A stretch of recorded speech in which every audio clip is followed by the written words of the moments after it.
आज पूरे देशवासियों को इसी चैनल के माध्यम से मैं बहुत मांगलिक सूचनाएं आपको देता हूं। भगवान का धाम है।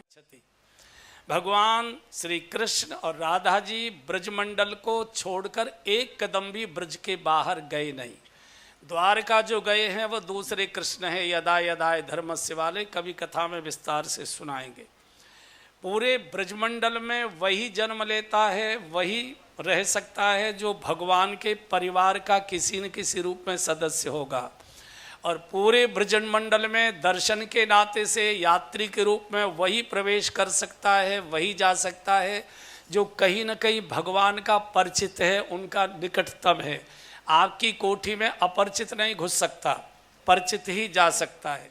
बहुत बड़ी संख्या में बिहार से, नेपाल से, उड़ीसा से, बंगाल से, मणिपुर तक के, उधर छत्तीसगढ़ से, झारखंड से गरीब लोग गांव के पैसा इकट्ठा किया, चंदा किया, बस की और अपना दाल चावल लिया, पुड़िया में नमक मिर्च लिया और चले वृंदावन। किसी मैदान में किसी सड़क के किनारे बस खड़ी की, वहाँ से उतरे, कूड़ा कजारा इकट्ठा किया, एक आधा कोई कंकड़ पत्थर, कोई ईंट का टुकड़ा मिल गया, उसी पर चूल्हा बना लिया, उसी पर दाल चावल बनाने लगे।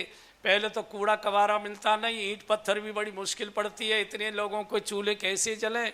फिर वर्षा होती है सावन में, तो वर्षा शुरू हो जाती है तो वो नहीं बनने देता, और जैसे तैसे बन गया तो वो महिला पीने का पानी खोजने गई, तब तक बंदर उसका लुढ़का गया।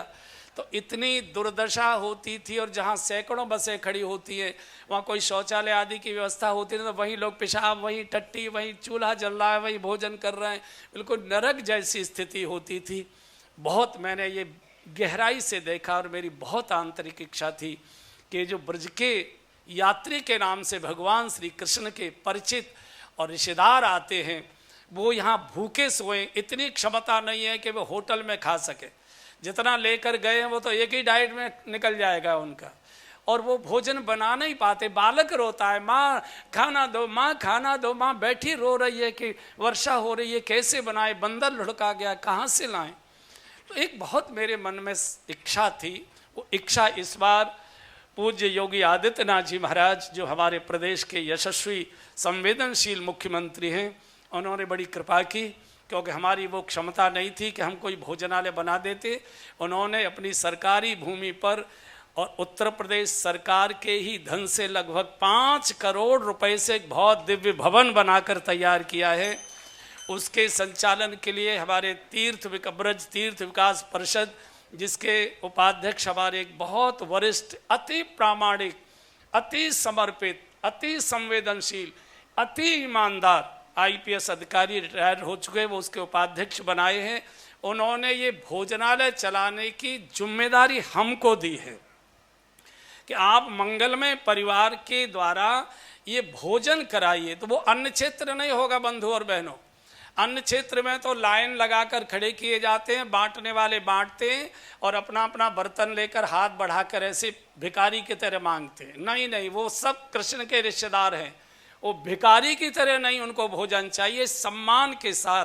तो उस भवन में बैठने के लिए बहुत सुंदर मेज और कुर्सी लगेंगी, बहुत सुंदर स्टील के चमचमाते बर्तन होंगे, भोजन ऑटोमेटिक मशीनें बनाएंगी, बर्तन साफ सफाई सुथराई कर्मचारी करेंगे, और भोजन खिलाने का काम, भोजन परोसने का काम देश में जहाँ जहाँ हमने आज तक 40 वर्ष में कथाएं गाई हैं, उन समितियों के जुम्मे लगाएंगे कि 5-5 दिन आप ब्रज में आकर निवास करिए और भगवान श्री कृष्ण के रिश्तेदारों को अपने हाथों से परोस कर भोजन कराइए।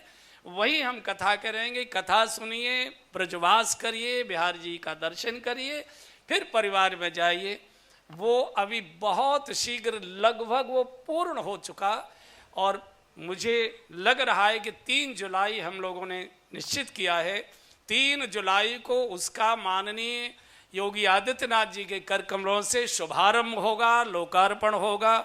उसमें मैं आज से ही आपको न्योता दे रहा हूँ, औपचारिक पत्र मेरा आएगा।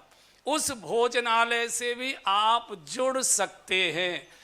अपने दादा दादी जी की पुण्य स्मृति के नाम से भोजन दे सकते हैं, माता पिता की पुण्य स्मृति के नाम से भोजन दे सकते हैं, बच्चों के जन्मदिन के नाम से भोजन दे सकते हैं, अपने जन्मदिन के नाम से भोजन दे सकते हैं, अपनी विवाह तिथि के नाम से भोजन दे सकते हैं, और कोई खुशी का जीवन में कोई क्षण आया हो उसके नाते से दे सकते हैं। आपको बहुत अच्छा लगेगा जब भारतवर्ष के कोने कोने से आए हुए भगवान कृष्ण के परिजन प्रियजन तीर्थयात्री के रूप में वृंदावन में बिल्कुल जैसे अपने घर के चौके में बैठकर भोजन कर रहे हैं, ऐसे भोजन करेंगे। और आप जब उनको कराएंगे तो भगवान का कितना आशीर्वाद आपको मिलेगा, आप कल्पना नहीं कर सकते।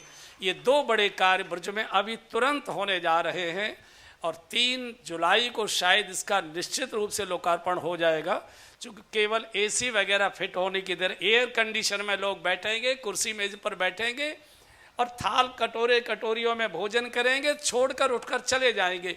उनकी सफाई हम लोग करेंगे, परोसाई हम लोग करेंगे।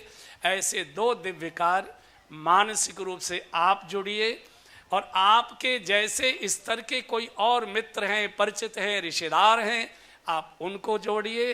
बैठकर भजन करना तो कठिन है, लेकिन भगवान के कार्य में हाथ बटा देना भी भजन हुआ करता है।